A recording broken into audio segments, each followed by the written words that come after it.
देश के कोने कोने से आए हुए समस्त सत्संगी श्रद्धालु प्रेमी जन, बड़ा सौभाग्य जीव का होता है तब ये घड़ी मिलती है जिस घड़ी में आप सम्मिलित हुए। ये सबको नहीं मिलती। यही शराबत हट कठिनाई। पहली तो इस मार्ग में आने में बड़ी बाधाएं। जब आप घर से चले हो तमाम बाधाएं लगी होंगी। वो काल पीछे है, तरह तरह की अटकलें लगाता रहता। कहीं वाहन फेल करेगा, कहीं कोयला ज्यादा डाल देगा कि जा न पाए, समय से पहुंच न पाए, पूरा सत्संग अटेंड न कर पाए और तमाम तरह की बाधाएं पैदा करता। लेकिन जो सच्चे प्रेमी हैं, जिन्होंने अपना हाथ गुरु को पकड़ाया है, वो रुकने वाले नहीं। उनको तो घसीट ही लिया जाता है, वो तो दाखिल हो ही जाएंगे और उनका ये लाभ वो छीन भी नहीं सकता काल। वैसे लिखा काल बड़ा बरियार, बड़ा जबरदस्त है। ये हर युग में गया, कलयुग जब सतयुग में गया तो बाप बेटे में झगड़ा करा दिया, प्रहलाद हिरण्यकश्यप। ये कलयुग जब त्रेता में गया तो भाई भाई में झगड़ा करा दिया, रावण और विभीषण में। यही कलयुग जब द्वापर में गया तो मामा भांजे कृष्ण और कंस में झगड़ा करा दिया। लेकिन बाबा जी ने क्या कहा, अरे कलयुग तूने सबको परेशान किया, सबको लड़ाया धमकाया, लेकिन आज मैं तेरे घर में अपनी तपस्या त्याग के बल से 1000 वर्ष के लिए सतयुग लाऊंगा। जिनको जिनको नाम दान दिया है, इन सब जीवात्माओं को उनके घर पहुंचाऊंगा। और कहा तू मेरा कुछ नहीं कर सकता। ऐसा समृद्धमानी भूमंडल पर आया जो काल को पछाड़ने के लिए। कहते कलयुग को भगाऊंगा, इसे भागना पड़ेगा, मजबूर कर दूंगा और सतयुग को आना पड़ेगा। कितना जबरदस्त मालिक, जो कलयुग को भगाने का और सतयुग को लाने का, जो दोनों एक दूसरे के विपरीत और दोनों को अपनी शक्ति के द्वारा उधर भगाएगा, इधर लाएगा और व्यवस्था बनाएगा, अपने प्रेमियों के लिए व्यवस्था बनाएगा। क्योंकि तमाम प्रेमियों के अंदर ये इच्छा है, अभी सज्जू देखेंगे, सज्जू का राज्य देखेंगे, सुख समृद्धि, बड़ी मुसीबत हमने उठाई, अब थोड़ा सुख देखेंगे। जो रहने की इच्छा से है उनके लिए सतयुग है, जो जाने अपने घर जाने की इच्छा में उनके लिए तो कलयुग ही अच्छा है।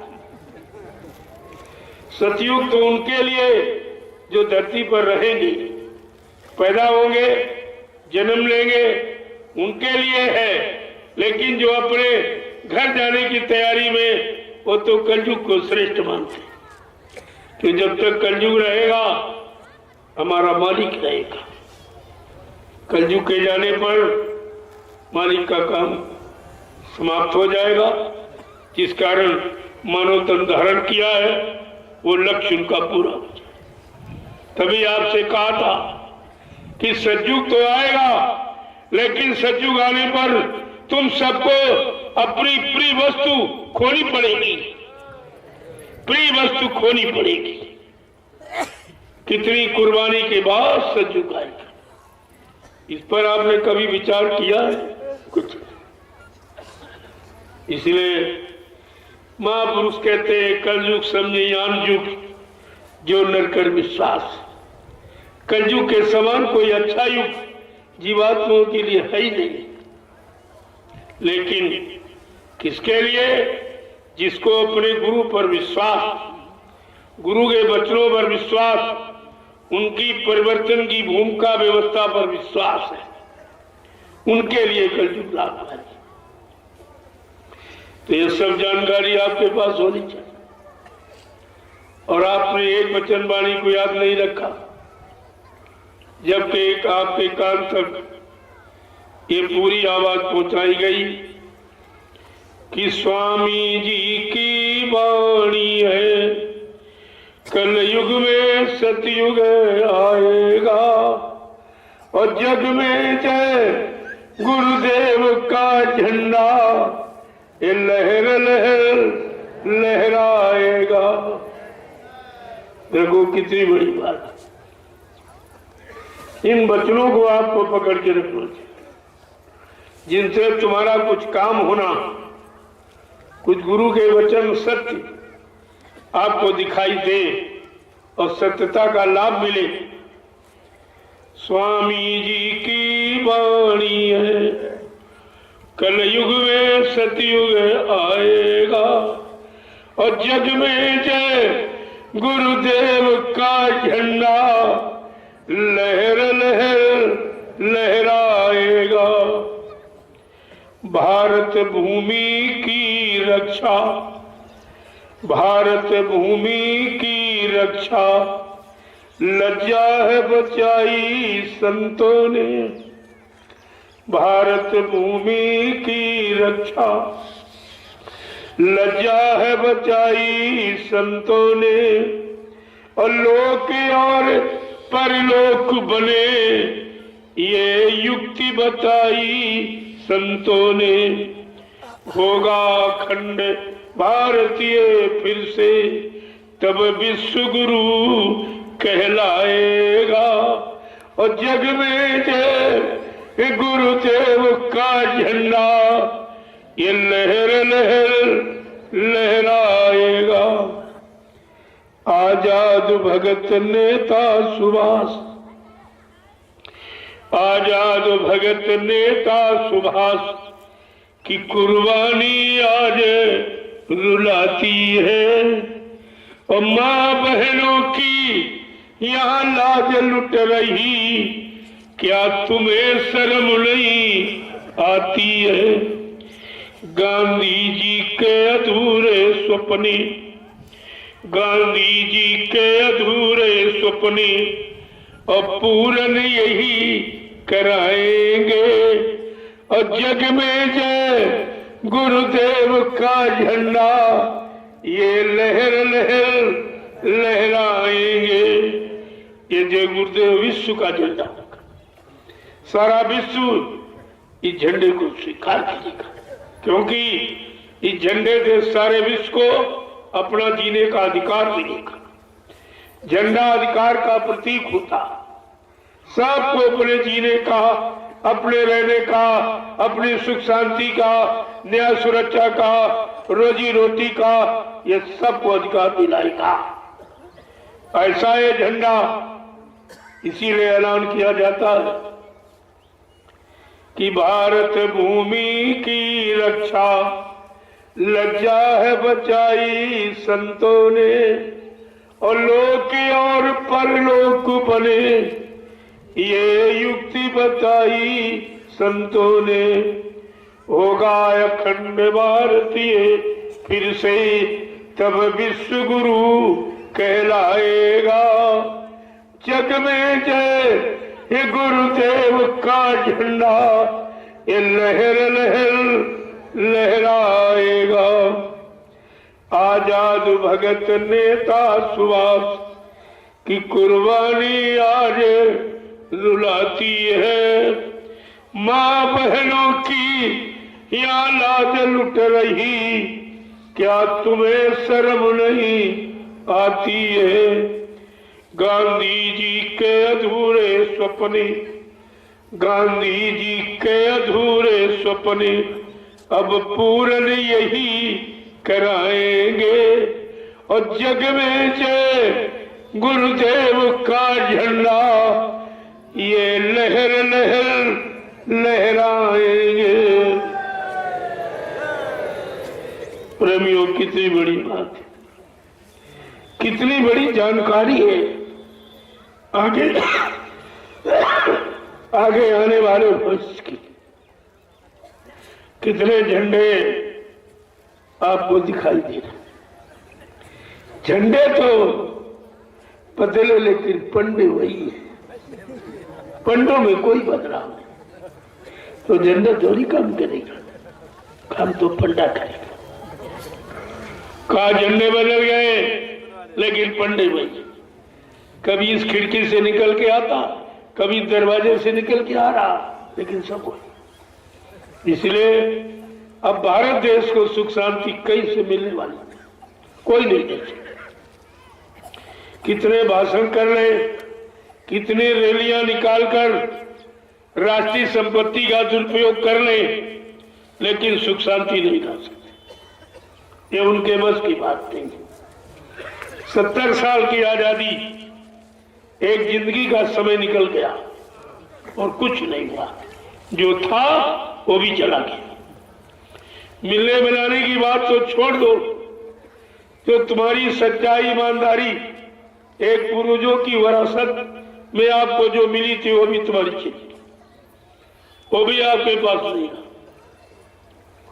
सुख संपदा को कहे जान बचे बड़भाग, ऐसे शासक के राज्य में सुख समृद्धि शांति की बात तो छोड़ दो, तुम अपनी बनी जान बचा लो, तुम्हारे लिए यही बहुत।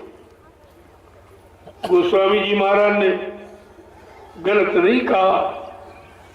रामचरितमानस के पन्ने खोलो, उत्तरकांड को पढ़ो, तुमको सारे जीवन के प्रश्नों का उत्तर मिल जाएगा, जीवन की सारी समस्याओं का समाधान मिल जाएगा।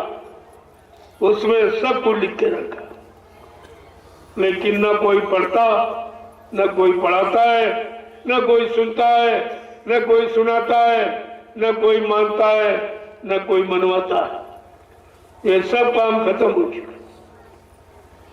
गोस्वामी जी महाराज ने जो कहा वो सब आपके सामने कहा। हिंदुस्तान में एक ऐसा समय आएगा प्रजातंत्र में कि प्रजा का बहुमत मिलेगा, फिर प्रजा पर स्त्री का राज्य होगा, फिर एक बच्चे का राज्य होगा, इसके बाद बिन नरेश का राज, कोई राजा नहीं होगा। क्यों? तुम्हारी कोई सरकार नहीं है, सरकार ने कोई सरकारी विभाग अपने पास नहीं रखा, सब प्राइवेट ठेके पर उठा दी, सब खेती बटाई हो गई। बटाई में क्या मिलता तो आप जानते ही हो। तो मिलने की बात तो छोड़ दो, जान बच जाए तुम्हारी, ये आपके लिए बहुत। अब वो तरह तरह की बीमारियों का बहाना, अपने कृतकर्मों का बहाना नहीं बताते, अपने कुकर्मों का बहाना, नई कुनीत का बहाना नहीं बताते हैं, बीमारी का बहाना। ये बीमारी, वो बीमारी, वो बीमारी। हमने कहा भाई हमारे यहाँ तो कोई बीमारी नहीं, यहाँ तो कोई बीमारी नहीं। मैं कैसे मानूं कि धार्मिक देश ने बीमारी कदम कैसे रखेगी जब तुम धार्मिकता से दूर हो जाओगी। धार्मिक खान पान और धार्मिक कर्म और धार्मिक व्यवस्था, जब इससे आप दूर चले जाओगे तो बीमारी आपको घेर लेगी। आपने ये सब किया है, इसलिए कुछ बीमारियों को आपने निमंत्रण दिया। गंदा खान पान खा के, अरे भाई जो ये बताओ, जैसे जो मशीन जिस तेल ईंधन से चलती है वही तेल ईंधन ऊर्जा डालोगे तो चलेगी नहीं, खराब हो जाएगी।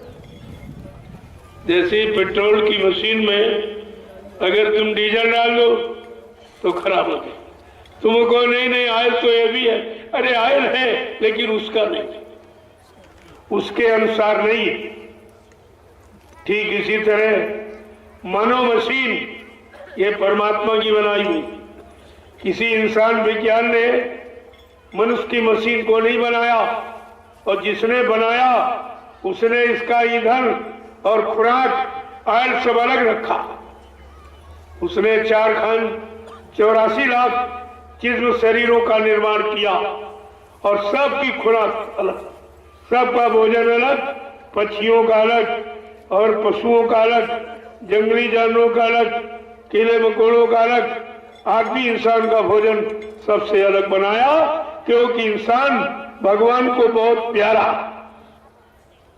कहा भी है कि सब मेरे इस सब मम ऊपर जाए और 3 में आधी के मनुज मोए भाए।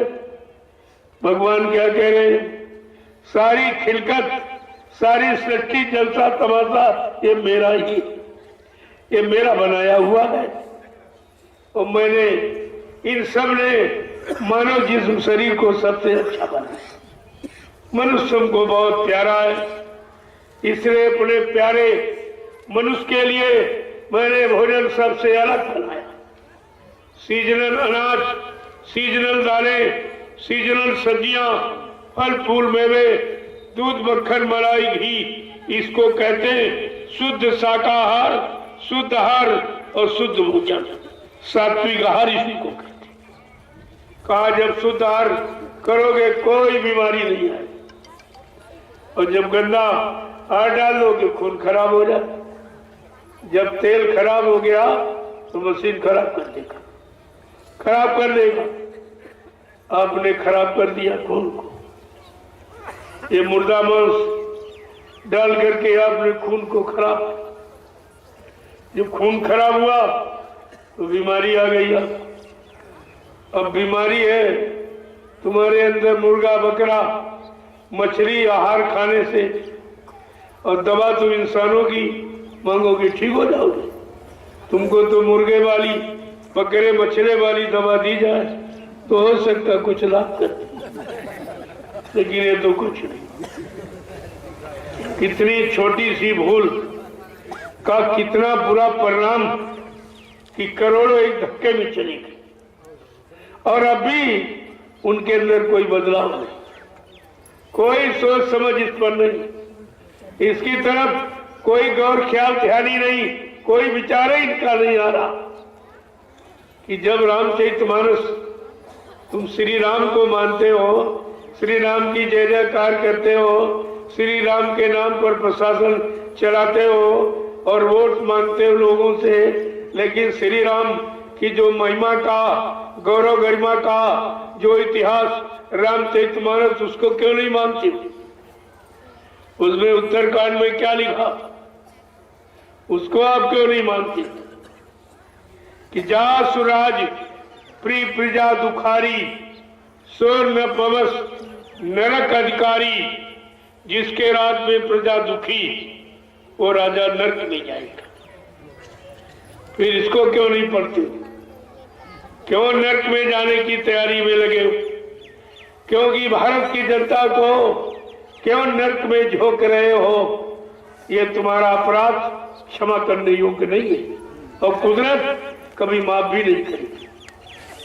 उसकी तरफ से कोई माफी मिलने वाली नहीं। ये सब लिखा पड़ी मानव जीवन के सुधार के लिए, उनको कोई अपराध न हो, कोई पाप न बने, सजा के भागीदार न बने, नरक में न पहुंचे, इसके लिए ये सब लिखा गया और लिख के बताया गया। लेकिन इन लोगों ने इस पर कोई ध्यान नहीं, किसी दौर का कुछ। प्रेमियों काम तो बहुत बड़ा, और ये धर्मशास्त्र 4 वेद 6 7 18 पुराण 19 उपनिषद और 36 ऋचाएं, ये धर्म का वर्णन है, धर्म की चर्चा इसीलिए की गई कि हम सब धर्म माने अच्छी सुदृढ़ मजबूत यानी व्यवस्था से जुड़े रहे, और आप बिगड़ गए, सब बिगड़ गए। और उनकी महिमा कहाँ चली गई कि वेद शास्त्र की लगी दुकानें और धर्म बिक रहा पैसों में, आज धर्म के ठेका उठ रहे, पूजा का ठेका उठाया जा रहा। अब आप सुन लीजिए, जब ये इस तरह का बदलाव कर देंगे तो परिणाम अच्छा कि खराब होगा। यानी धर्म सब बिक्री, सब जगह जगह दुकानें लग गई और धर्म बेचा जा रहा। मैंने लोगों से पूछा कि ब्रह्मा जी ने 4 वेद लिखे, तो क्या ब्रह्मा जी ने कोई सेवा, सामान, दान दक्षिणा, रुपया पैसा बदले में मांगा था? श्रीमद् भागवत पुराण की रचना इसी नैमिषारण्य में 88,000 ऋषियों की मंत्रणा से वेद व्यास ने जो रचना की थी, क्या वेद व्यास ने कोई रुपया पैसा, दान दक्षिणा, सेवा सामान मांगा था? नहीं।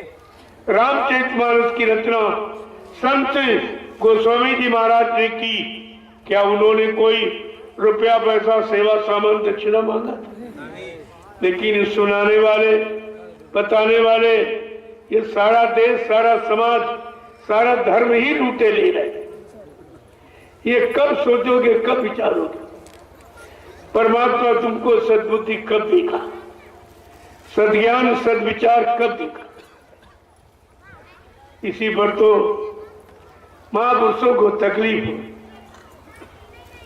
वो अपनी तकलीफ को सारे जीवों के कान तक आवाज के रूप में पहुंचा रहे।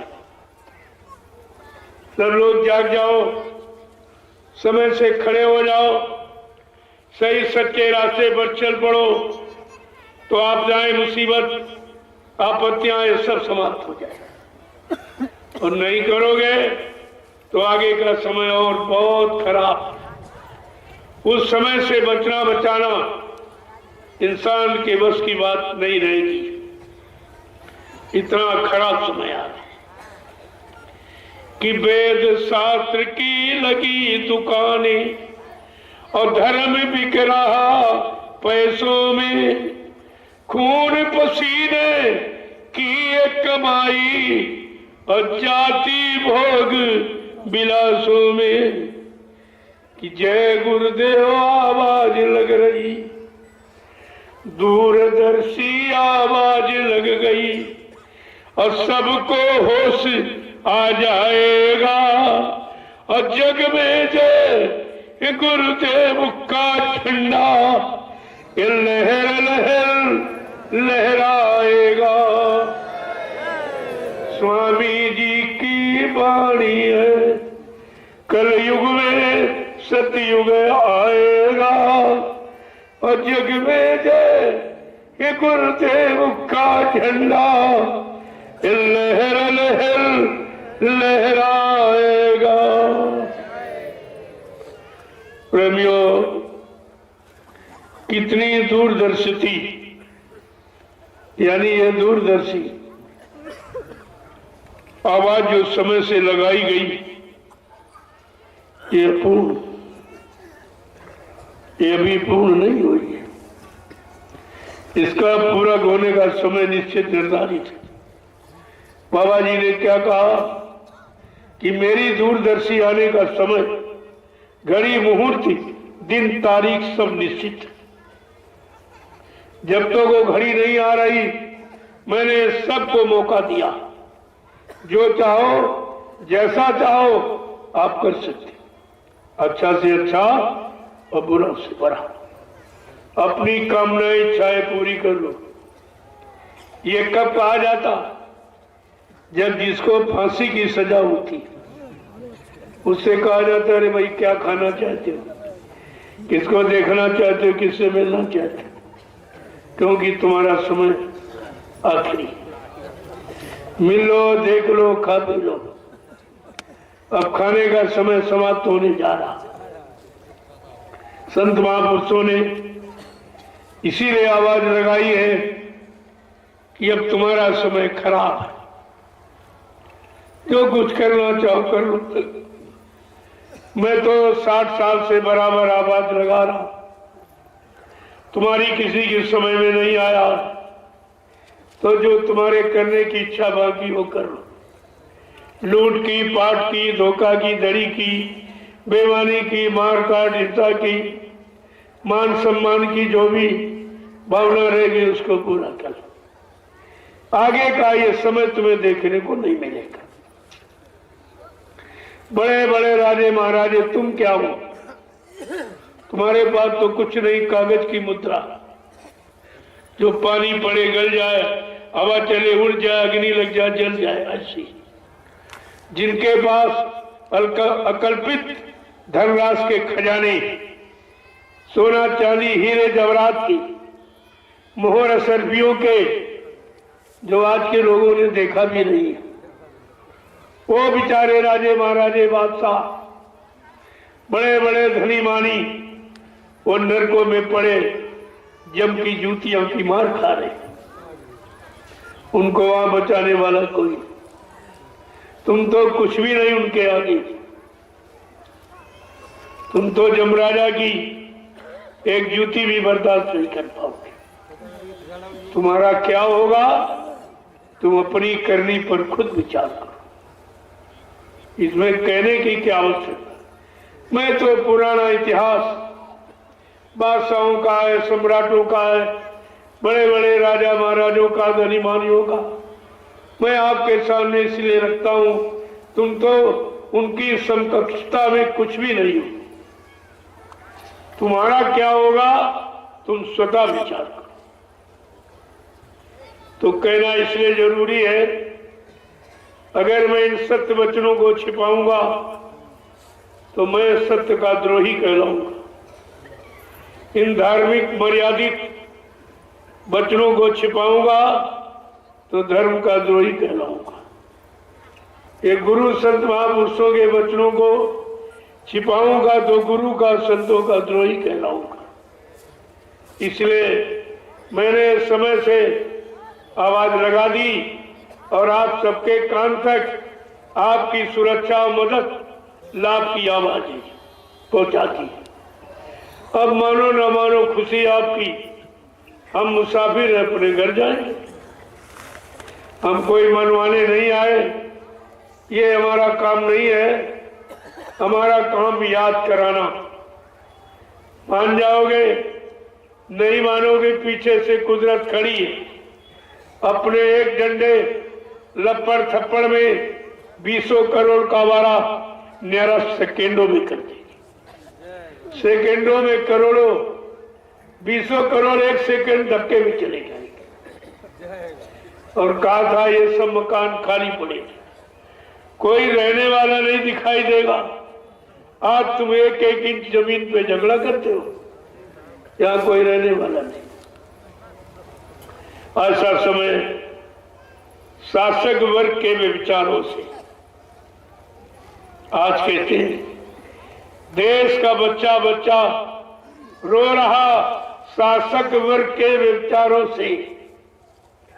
उनके विचार, उनके गंदे विचार, गंदे खान पान को बढ़ावा देने वाली का ये, जिससे प्रजातंत्र में एक एक बच्चा रो रहा है। क्या ये रोना उन्हें सुनाई नहीं दे रहा है? ये आवाज उनके कानों तक नहीं पहुंच रही है? अरे ये सब विचारने विषय, जब तक भारत की जनता नहीं जगेगी कुछ नहीं।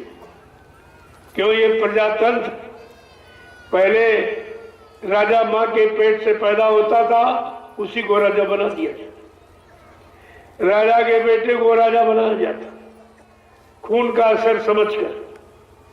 लेकिन आज प्रजातंत्र में व्यवस्था बदल गई। आज राजा तुम्हारे सबके द्वारा बनता है। जहां तुम मोहर मारोगे उसी के नीचे राजा पैदा हो जाएगा, उसी के नीचे पैदा हो जाएगा। इसलिए इस समय राजा जो भी करेगा उसके उपभोक्ता प्रजा भी बनेगी, क्योंकि तुम्हारे सहयोग से बना। सबसे बड़ा पापी सलाह देने वाला, और तुम्हारा ये मतदान सलाह का दान है। ये सलाह का दान आप दे रहे हो, इसलिए आप भोग रहे हो, आप परेशान हो रहे हो, आपको महंगाई, अब वो राजा जो भी करेगा वो तुमको फल भोगना पड़ेगा। वो महंगाई करेगा, बेरोजगारी रखेगा, टैक्स बढ़ाएगा, दुर्घटनाएं ज्यादा होंगी, मारकाट हिंसा कराएगा और गंदी वस्तुओं का प्रयोग कराएगा, बिक्री करवाएगा, बेगुनाह निर्दोष जीवों की हिंसा और हत्या कराएगा। इसके अपराधी आप भी हैं, क्योंकि आपने मतदान दिया, आपने सहयोग किया। ये सहयोग है। 10 प्रकार के पापी गुनहगार अपने धार्मिक व्यवस्था में माने जाते। अनुमंता, विशास्ता, निहन्या के विक्रो, संत करना, चोफरना, चखादत कस्य देहात का। सलाह देने वाला, मारने वाला और क्या, बेचने वाला, लाने वाला, पकाने वाला, परोसने वाला और खाने वाला, ये सब पाप के भागी होते। लेकिन सबसे बड़ा अनुमंता, अनुमत यानी सलाह देने वाला। और आप सलाह देने वाले हैं, सलाह का दान देते हैं, जिसे मतदान कहते हो। अरे दान किसको दिया जाता? शराब पीने वाले को दान दोगे? मांस खाने वाले को दान दोगे? व्यभिचार करने वाले को दान दोगे? झूठ बोलने वाले, वादा खिलाफी करने वाले को दान दोगे? और तुमने मतदान कहाँ किया है? ये आंख खोल के दिया कि नहीं दिया? ये अपराध नहीं तो तुम्हारा क्या? और उसी अपराध की ये सजा जो तुम रो रहे हो, तुम्हारी कोई सुनने वाला। एक दिन की गलती और 5 साल तक मारे जाओगे, मार खाते रहोगे, तुम्हारी कोई नहीं सुनेगा। ये गलती आपने की। गोस्वामी जी महाराज क्या लिखते हैं कि सुने खगपति ये सबुझी प्रसंगा और बुझे नहीं कर ये अधम कर संगा। कि बुद्धिमान पुरुष अधर्मियों का कभी साथ देते ही नहीं। और आपने रामचरितमानस को पढ़ के कुछ नहीं किया। पढ़ लेते इन अधर्मियों से, इन व्यभिचारियों से, इन हत्यारों से आपका बचाव हो जाता। लेकिन आपने रामचरितमानस को ठुकराया है, संतवाणी को बिसराया है, भुलाया है। उसी का परिणाम कि आप दर दर की ठोकरें खा रहे और तुम्हारी कोई सुनने वाला नहीं। क्या इसे प्रजातंत्र मानोगे, जहां पर प्रजा को रोने का अधिकार नहीं, अपनी बात, अपने दुख तकलीफ कहने का अधिकार नहीं, अपना न्याय पाने का अधिकार नहीं, रोजी रोटी पाने का अधिकार नहीं, यानी सारे अधिकार छिन गए, तो इसको प्रजातंत्र मानेंगे आप? क्या ये प्रजातंत्र है? इतना भी पढ़ लिख करके आप प्रजातंत्र की परिभाषा नहीं समझ पाए हो, तो फिर तुम्हारी पढ़ाई लिखाई का मतलब क्या निकला? एक एक वचन को ध्यान में आपको रखना। आगे का समय बहुत खराब है, इसीलिए आपको नए वर्ष पर आमंत्रित निमंत्रित किया। आ करके अपने नए साल की शुरुआत का तरीका सीख लो कि हम अपने नए वर्ष को कैसे शुरुआत करेंगे। अच्छे खान पान से, अच्छे विचारों से, अच्छे कर्म करके शुरुआत करेंगे तो रिजल्ट, परिणाम अच्छा ही होगा। फिर आपका बुरा नहीं।